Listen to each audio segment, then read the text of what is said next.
মুসলমানের স্টাইলই এরকম হইতো না। আজান হইতো আর মসজিদে আসতো না, এটা তো কখনো চিন্তাও করা যেত না যে মুসলমান আজান হইছে আর মসজিদে আসে নাই। এটা তো ধারণাই করা যেত না, যদিও এখন ধারণা করা যায়, কিন্তু এক সময় এটা ভাবাও যেত না। আমি একটা দেশে 6 বার গেছি, 6 বার।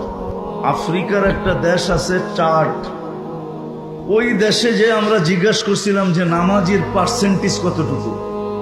গরিব দেশ, 80% মুসলমান, 20% খ্রিস্টান। তো ওই দেশের প্রধানমন্ত্রী, স্পিকার, সেনা প্রধান, এমনকি রাষ্ট্রপতি পর্যন্ত আমাকে বলছে যে আমাদের দেশে একজনও বেনামাজি নেই, একজনও না।